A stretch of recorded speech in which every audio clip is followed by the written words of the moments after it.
सुभाष जी ने बोला कि ये गाना जो है फिल्म के लिए मेरी फिल्म के लिए सूट नहीं करा, but the song is really good, it doesn't suit to my situation, तो द सॉन्ग वाज रिजेक्टेड। तो बात ये नहीं कि वो रिजेक्ट हुआ, बात ये कि यकीन एक बहुत ही हसीन पहलू होता है। तो गुलजार साहब सामने बैठे थे, Rahman and Gulzar Subhash ji they left the studio. तो गुलजार साहब को मैंने कहा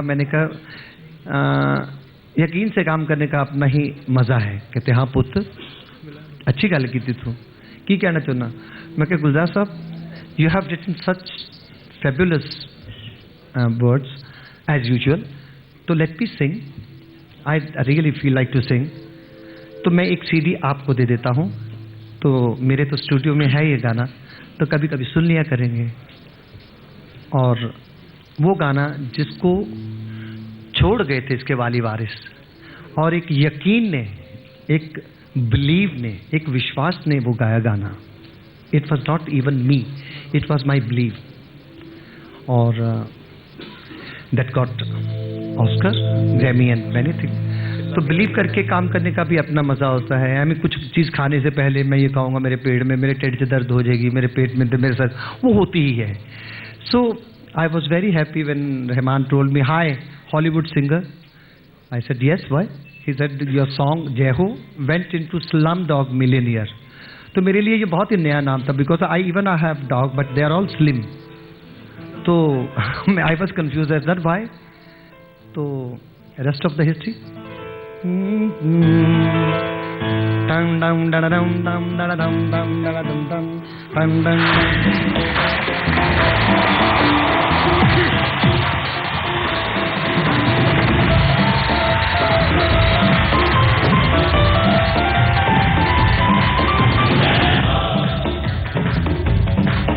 जय हो जय हो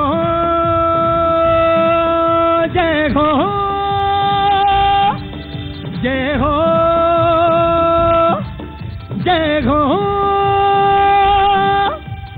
आजा आजा जिंदे शामी आने के तले, आजा जरी वाले नीले आसमाने के तले। जय हो जय हो, आजा आजा जिंदे शामी आने के तले, जरी वाले नीले आसमाने के तले। जय हो जय हो जय हो जय हो जय हो। Thank you very much. Fantastic, जोरदार तालियां सुखविंदर सिंह के लिए। मेरा अरुण जेटली साहब को प्रणाम। Thank you Sukhi ji. Thank you very much to everyone and everybody. Thank you. Sukhwinder ji, आपको भी हम शुक्रिया अदा करना चाहते हैं, और जब तक मैं बिनानी की तरफ से बीना वर्मा जी को भी रिक्वेस्ट करूंगी कि वो आए, और आप सबसे माफ़ी की लंच हम थोड़ी देर बाद करेंगे। मोदी सरकार के मास्टरमाइंड अरुण जेटली जी हमारे बीच आ चुके हैं, इसीलिए हम पहले वो सत्र करेंगे और उसके बाद बीना वर्मा जी प्लीज। आपको सीधे लिए चलते हैं एजेंडा आज तक में। अधिकतर लोगों के लिए तो निश्चित रूप से आए हैं, कुछ लोगों को तकलीफ भी है। अब कितना आनंद आता था राजदीप सरदेसाई को जब रिपोर्ट करने के लिए 1,76,000 करोड़ का स्कैम होता था। अब आपके पास वो सुविधा उपलब्ध नहीं है। अब 6 महीने में उंगली उठाने का इस तरह का अवसर आपको एक बार भी नहीं मिला। और जब मैं ये कह रहा हूं, मेरे कहने के पीछे उद्देश्य ये है कि आरंभिक दिन है सरकार के,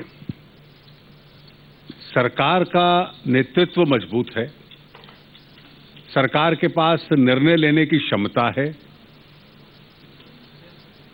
सरकार में एक अनुशासन भी है और एक नैतिकता भी है। और इसलिए केवल किसी मजबूरी की वजह से कोई गलत काम हो रहा है तो उसकी दूसरी तरफ देखो, ये उद्देश्य नहीं है। और जो इस देश के लिए सबसे बड़ी कठिनाई बन गई थी कि दुनिया के आर्थिक जगत में देश की छवि कमजोर हो गई थी। विश्व की नजरों से हम दूसरी तरफ हो गए थे। We were off the global radar. और आज सरकार का, अर्थव्यवस्था का, सरकारी तंत्र का सुधरे और उसके बाद देश जो इसकी स्वाभाविक ताकत है उस प्रक्रिया में आ जाए, इसके लिए हम लोग प्रयास कर रहे हैं और मुझे विश्वास है कि निश्चित रूप से उस दिशा में हम लोग आएंगे। सर, मैं आर्थिक स्थिति पर 1 मिनट में आता हूं, लेकिन आपने एक बड़ी बात कही कि 1,76,000 करोड़ जैसा बड़ा स्कैम अब नहीं मिलेगा या अब तक मिला नहीं है। क्या ये आप कह रहे हैं कि इस सरकार में कोई भ्रष्टाचार नहीं है? क्या जो ब्यूरोक्रेट्स थे, वही जो मंत्री हैं, मंत्री तो बदल गए हैं, क्या वो बिल्कुल साफ है? देखिए, क्योंकि या आपने मीडिया को जानकारी कम देने का एक प्रयास किया है, हमें जानकारी कम मिलती है आपके स्कैम्स के बारे में, या आप कहते हैं इस सरकार में कोई भ्रष्टाचार नहीं है? देखिए, इस देश की एक ताकत है और वो ताकत है कि कोई चीज छुपी नहीं रहती। और इसलिए जिस दिन हम लोग गलत काम करेंगे, निश्चित रूप से आप तक पहुंचेगा और आपसे मेरा अभिप्राय पूरे मीडिया जगत से है, निश्चित रूप से उसका सही मार्ग दिखलाने की कोशिश भी करेंगे। लेकिन आप एक सरकार का स्वभाव देखिए, 2007 से 2014 तक इस देश का कोयले का जो क्षेत्र है, कोल सेक्टर है, वो एकदम पैरालाइज रहा। पैरालाइज इसलिए रहा कि डिस्क्रिशंस थी सरकार की, कोई व्यवस्था नहीं थी। जो बेईमानी हुई उसकी वजह से सुप्रीम कोर्ट को कहना पड़ा कि सारी माइंस को रद्द कर दो। जिस देश में दुनिया में सबसे अधिक कोयला है, ऐसे देश हैं हम, उसको बाहर से कोयला लाना पड़ रहा है अपना बिजली के कारखाने चलाने के लिए। इस परिस्थिति में से हम लोग गुजरे हैं और हम लोग क्या कानून लाए हैं जिसकी आज संसद में बहस हो रही है, लोकसभा में। और जब मैं आपके साथ बैठा हूं तो इस वक्त बहस चल रही है कि सरकार की कोई डिस्क्रिशन नहीं होगी, एक्चुअल यूजर्स के बीच में नीलामी होगी और नीलामी से जो पैसा आएगा वो उपभोक्ता को जाएगा या उन राज्य सरकारों को जाएगा जो जहां से कोयला उपलब्ध होता है। माइनिंग के क्षेत्र में भी इस डिस्क्रिशन को हम लोग समाप्त कर रहे हैं। अब जब हम सरकार का जो डिस्क्रिशंस हैं उसको समाप्त कर रहे हैं, तो हम उस भ्रष्टाचार के कारणों की जड़ पे जा रहे हैं ताकि उस व्यवस्था को बदलने का प्रयास करें। पर ये कुछ कानून तो यूपीए ला रही थी। कभी कभी लगता है कि जब भी कुछ अच्छा होता है तो एनडीए और नरेंद्र मोदी जी तुरंत उसका क्रेडिट लेते हैं। जनधन योजना लीजिए, जनधन योजना भी यूपीए के टाइम पे शुरू होने वाली थी। ये जो डिस्क्रिशनरी पावर्स की जो बात कर रहे हैं, ये यूपीए टाइम में इस पर शुरुआत, इस पर बातचीत हुई थी। क्या एक तरह से आप मानते हैं कि जो भी, और कुछ चिदम्बरम जी तो ये भी कहते हैं कि जो आर्थिक सुधार हुआ है पिछले 3-6 महीने में, उसका क्रेडिट उनको देना चाहिए, अरुण जेटली जी को नहीं? देखिए, आपने 3 विषय उठाए, तीनों स्पष्ट कर देता हूं। सन 2004 में जब यूपीए की सरकार आई तो जुलाई के महीने में उस वक्त के प्रधानमंत्री डॉक्टर साहब ने ये कहा कि कोयला नीलाम होना चाहिए, खाने डिस्क्रिशन से नहीं होगी।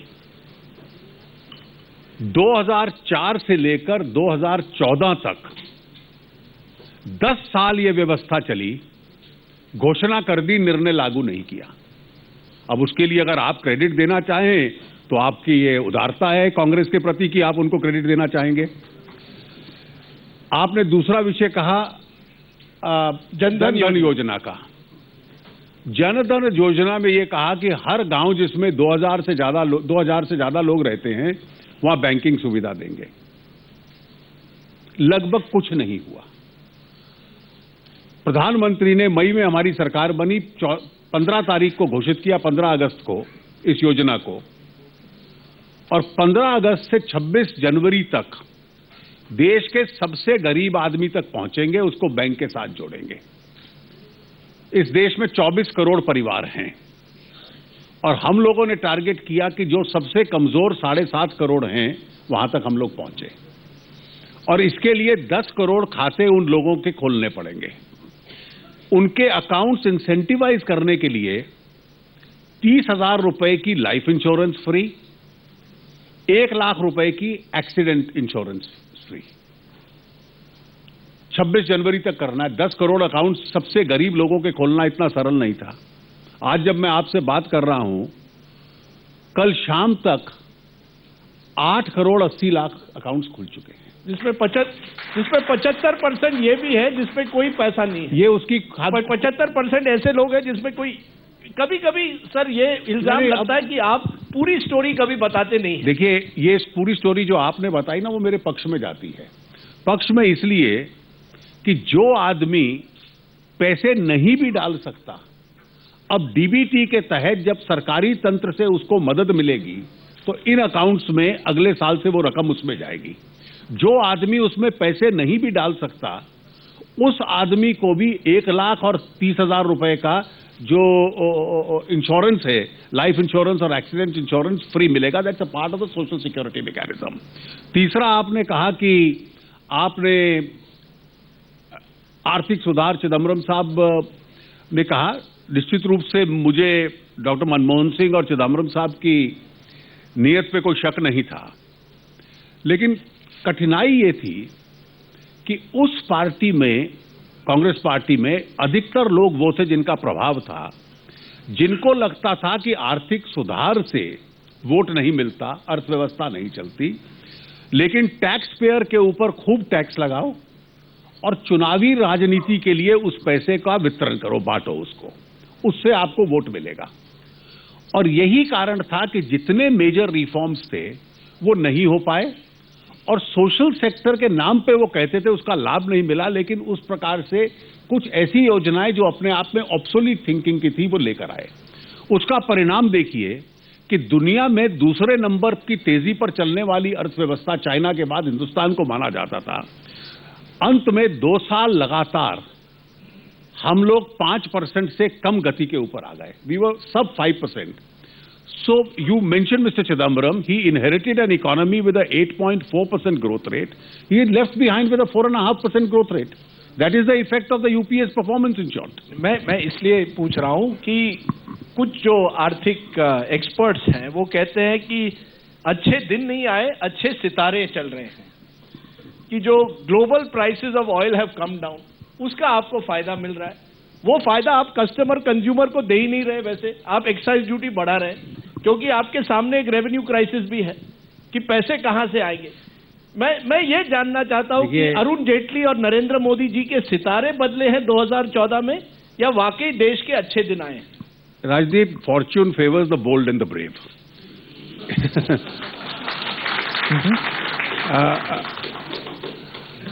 आज अगर तेल की कीमत कम आई है तो अभी तक 7 बार हम पिछले 3 महीने में उसको कस्टमर को पास ऑन कर चुके हैं। लेकिन यह भी याद रखिए कि तेल की कीमत कम आने से राज्यों को विशेष रूप से थोड़ा बहुत नुकसान हो रहा है, और जो लोग इसकी शिकायत कर रहे हैं उनकी राज्य सरकारों ने लोकल वैट्स बढ़ाने शुरू कर दिए। तो ये इस चीज को मत भूलिए, हमने 7 बार तेल और पेट्रोल और डीजल की कीमत कम की है। दूसरा, उसमें से कुछ पैसा हमने सरकारी राजस्व में, रेवेन्यू में इसलिए लिया है, बहुत कम लिया है, और कम इसलिए लिया है कि आपकी जो सरकार चलाने की के लिए जो आपको सोशल सेक्टर स्कीम्स के लिए जो पैसा चाहिए, आपको वो पैसा भी कहीं से लाना पड़ेगा। जिस अर्थव्यवस्था को, इकोनॉमी को हमें लेगेसी में मिली है, वो 4.5% ग्रोथ रेट की थी, उसको वापस 6%, 7%, 7.5%, 8% पे लाने में कुछ समय लगता है। ये बटन नहीं है कि आपने प्रेस किया और अगले दिन से इकोनॉमी फास्ट मूविंग हो जाएगी। कब तक जाएंगे 8%? आप 8% की आज बात कर रहे हैं। मैं ये मानता हूं कि इस साल हम धीरे धीरे स्टेप्स उठाकर इकोनॉमी को एक फास्ट ट्रैक पे लाने के रोड मैप पे दे रहे हैं। उसके लिए सीरीज ऑफ रिफॉर्म्स हम लोगों को चाहिए होंगे। कुछ पार्टियां ऐसी भी हैं जिनका एकमात्र काम है कि किसी प्रकार का सुधार है उसका विरोध करना, और मैं मानता हूं कि ये कांग्रेस पार्टी के लिए चुनौती होगी। हमारे मन में स्पष्टता है कि हमें कौन सी दिशा लेनी है, कि वो उन रुकावटें पैदा करने वालों के साथ चाहे या रिफॉर्म्स के साथ आए। और मैं मानता हूं कि अगले साल जो इकोनॉमी की गति होगी, अर्थव्यवस्था की गति होगी, वो 6-6.5% की दिशा में जाएगी, जो कि भारत के हिसाब से एक रीजनेबल रेट है, और उसके बाद हम वापस उस 7% टारगेट को टच करने का प्रयास करेंगे। इसके लिए अगर 6.5-7% टच करना, आपने कहा फॉर्च्यून फेवर्स द ब्रेव। आप बताइए, बजट आ रहा है 2 महीने में, क्या ये ब्रेव चीज आप करने जा रहे हैं? जीएसटी रिफॉर्म आएगा, goods and services tax reform आने वाला है, क्या आप हमें आश्वासन दे सकते हैं अगले 2 महीने में जीएसटी आएगा? सरकार क्या आपको लगता है लेबर रिफॉर्म, क्योंकि मैं सुन रहा हूं कि स्वदेशी जागरण मंच उसे अपोज करेगा, कि संघ परिवार में भी 2 गुट है, एक अरुण जेटली जो रिफॉर्म की बात करते हैं और कुछ और हैं जो कहते हैं नहीं, रिफॉर्म जो अरुण जेटली चाहते हैं उसे हम रिफॉर्म नहीं मानते। ऐसा है कि जहां तक प्रश्न आर्थिक सुधारों का है, मैं पूरी लिस्ट आपको 27 मई से गिना सकता हूं जो कदम हम लोगों ने उठाए हैं। ये जो कदम हम लोग उठा रहे हैं, मैं आपको एक छोटा सा उदाहरण दूं। जो मेरी मेज के ऊपर मेस थी कि पूरी दुनिया हमारी तरफ देखने को तैयार नहीं थी कि आपकी अल्ट्रा अग्रेसिव टैक्स पॉलिसी है। आपने इस तरीके के नोटिसेस हर दुनिया जहां को भेज दिए, हर इन्वेस्टर को भेज दिए, जिससे आपको टैक्स नहीं मिलना था, क्योंकि हमारे यहां अदालतें भी हैं, वो उसको रोक देती थी। लेकिन पूरी दुनिया में भारत की बदनामी हो गई कि इस देश में जाकर निवेश करोगे तो एक अनरीजनेबल टैक्सेशन आपका एटीट्यूड है। उसको हमने सुधारने की कोशिश की और सही संकेत उस दिशा में हम लोगों ने दिए हैं। ये मैंने अभी कोयले का जिक्र किया, it's a mess that we inherited. Gas pricing, it's a mess that we inherited. अब एक एक करके एक एक डिसीजन लेके उसको हमने रिजॉल्व करने की कोशिश की। आज मैं जब आपके साथ बैठा हूं, मेरा प्रयास क्या है कि आने वाले सप्ताह में मेरा पूरा प्रयास यह है कि इंश्योरेंस के जो संशोधन है उनको संसद से पास करवाऊं। आज हम कोशिश कर रहे हैं कि एक फेयर नॉन डिस्क्रिशनरी मेथड कोल एलोकेशन को पास करवाऊं। उसके बाद इसी सप्ताह में मैं कोशिश कर रहा हूं कि जीएसटी पे पूरी स्टेट्स के साथ कल रात 10:30 बजे तक मैं बैठा रहा हूं कि उसका जीएसटी का जो संविधान संशोधन है, कम से कम उसको इंट्रोड्यूस कर दूं, उसका रोड मैप, ताकि चर्चा होने के बाद अगले सत्र में उसको कंसिडरेशन के लिए ला सकूं। We are working overtime on this. The obstructionists are also working overtime. Let us see where those who try and obstruct succeed or we succeed. Are the obstructionists in the opposition और कुछ obstructionists आप ही के party में? ये हमारी party में देखिए, इस सरकार में एक ताकत है। लोकसभा में तो हमारे पास स्पष्ट बहुमत है, राज्यसभा में नहीं है, लेकिन नेतृत्व के मन में बिल्कुल स्पष्टता है। और ये जो आपने कहा कि आपके एक वैचार परिवार के अंदर लोग इसका विरोध करने को बैठे हुए हैं, आप लोग रोज जाते हो उनसे विरोध का बयान लेने के लिए, लेकिन मैं उनका आभारी हूं, कोई आपको ऑब्लाइज नहीं कर रहा। So are you, क्या आप कमिट कर रहे हैं कि एक reform driven, reform oriented budget मिलेगा? देखिए, क्या ये कमिटमेंट है? मैं आपको एक चीज, let us not get into the budget phobia. Budget is a one of event in 365 days. हमारी सरकार का तो प्रयास ये रहेगा कि बाकी 364 दिन भी वो यात्रा चलती रहनी चाहिए। ये 364 दिन की यात्रा में काले धन का मुद्दा उठता है, ब्लैक मनी का मुद्दा उठता है। आपने चुनाव के टाइम पे बाबा रामदेव के साथ भाषण में कहा 100 दिन में आएंगे वापस। क्या हुआ? ये एक वादा लोग पूछ रहे हैं। लालू जी आए थे कुछ घंटों पहले इसी प्रोग्राम पर, कह रहे थे कि हम अब आंदोलन करेंगे, काला धन कहाँ है?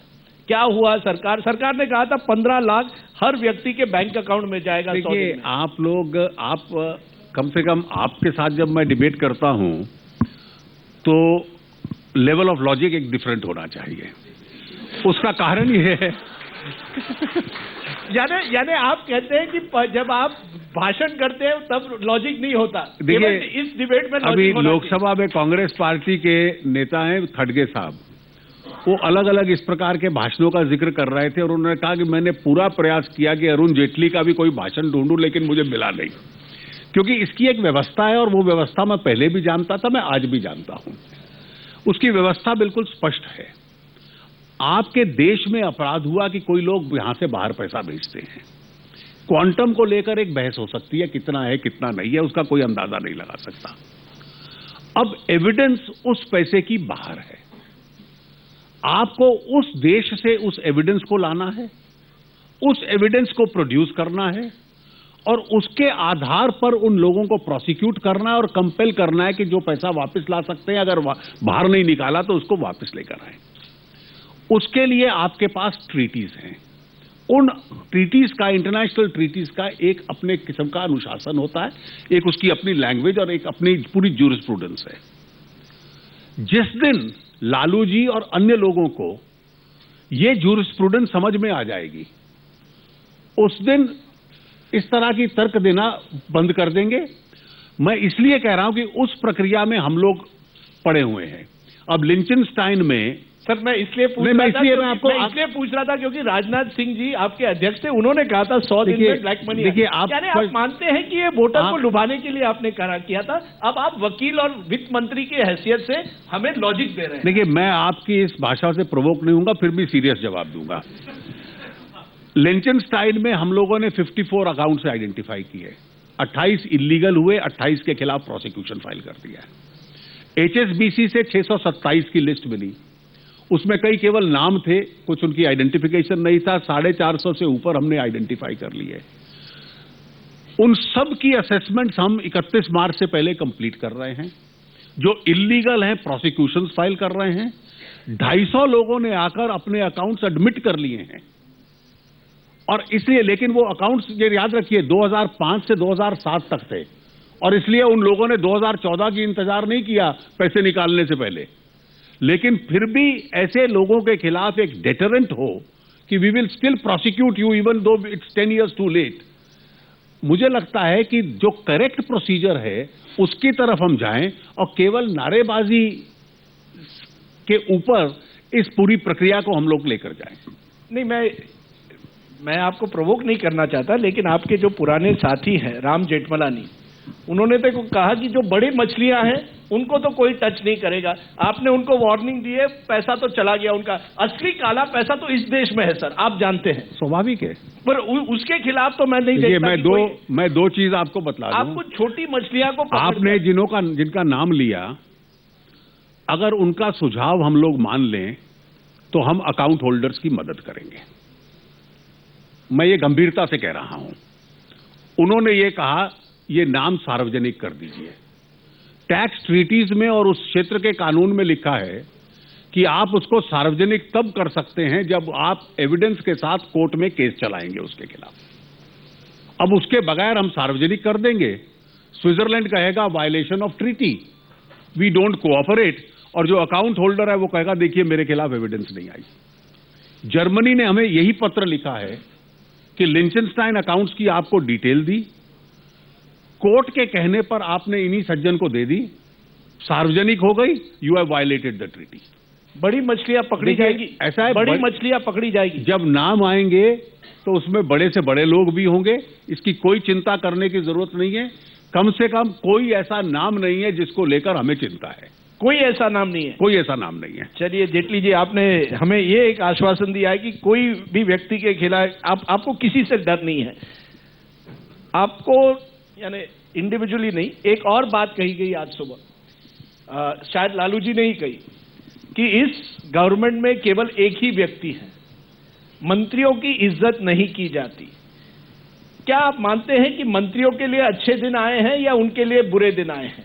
मोदी जी के लिए अच्छे दिन आए हैं, मंत्रियों के लिए बुरे दिन आए हैं। एक तो आप सबको 9 बजे सुबह जाना पड़ता है ऑफिस, कुछ लोगों को देर रात तक काम करना पड़ता है जो पहले शायद काम नहीं कर रहे थे। क्या ये सरकार वन मैन शो है या नहीं? देखिए, दुर्भाग्य इस देश का ये है कि आपको ऐसे प्रधानमंत्री की आदत पड़ गई थी पिछले कई सालों से जो निर्णय नहीं लेते थे, और इसलिए आप चाहते थे कि एक इनडिसाइसिव, एक जैसे चल रहा है वैसे चलता रहे। मैं मानता हूं कि जो लीडरशिप का और नेतृत्व का इस देश को अभाव था, और जो मैंडेट श्री नरेंद्र मोदी के नाम पर भारतीय जनता पार्टी को मिला, उसमें डिसाइसिवनेस और लीडरशिप एक क्रूशियल फैक्टर था। और इसलिए नेता का प्रभाव हो सरकार में, नेता का आखिरी शब्द हो, he must have the last word. अंत में आप किसी भी प्रधानमंत्री का कैसा था निर्णय कैसा करोगे? आर यू गोइंग टू जज him by the number of years in office और by the footprints he left behind? He must be the natural leader of the government. Ministers must listen to him. Ministers must hold him in respect. He can't be overruled. देखिए, जब हम कहते थे कि 7 लाख करोड़ के project UPA में रुक गए, प्राइम मिनिस्टर, प्रधानमंत्री ने तो क्लियर कर दिए थे, लेकिन कोई एनवायरमेंट मिनिस्टर लाल झंडी दिखलाता था और प्रोजेक्ट रुक जाता था। So one man was enough to paralyse the government. इसलिए सरकार में लास्ट वर्ड किसी का हो और लोग उससे प्रेरित होकर काम करें, मैं इसमें कोई गलत बात नहीं मानता हूं। मैं आपको उदाहरण देता हूं। परसों इंश्योरेंस की रिपोर्ट आई पार्लियामेंट में, 11 बजे रखी गई। परसों शाम को 6 बजे कैबिनेट मीटिंग थी। मुझे प्रधानमंत्री से मेरी बात हुई, उन्होंने कहा कि इस रिपोर्ट को पूरा कैबिनेट नोट बना के आज ही लाना चाहिए। So I spend the whole day working on it. कल जीएसटी की मीटिंग थी, मैं रात 10:30 बजे तक स्टेट फाइनेंस मिनिस्टर्स के साथ इश्यूज को रिजॉल्व कर रहा था। सो अगर काम ना करें तो आप यूपीए को हरा देते हो, काम करें तो आप कहते हो कि प्रधानमंत्री आपसे काम करवाते हैं। मतलब काम नहीं, मैं कह रहा हूं वन मैन शो है क्या? क्योंकि एक आलोचक जो है, मोदी जी के आलोचक या आपके सरकार के आलोचक कहते हैं नारेबाजी बहुत हो रही है, बहुत। आप कहते हैं न खाऊंगा न खाने दूंगा, आप कहते हैं स्वच्छ भारत, आप बड़े बड़े स्कीम्स के, स्मार्ट सिटीज के बारे में बात करते हैं, लेकिन वाकई जमीनी हकीकत जो है, लैंड एक्विजिशन एक्ट जो है, आप उसे बदलना चाहते हैं, वो अभी तक हुआ नहीं है। मैं ये पूछ रहा हूं कि आपको कहीं ना कहीं लगता है कि नारेबाजी हो रही है, इसलिए लोगों के जो एक्सपेक्टेशंस है वो इतने बढ़ गए हैं, इसलिए लोग सवाल पूछते हैं?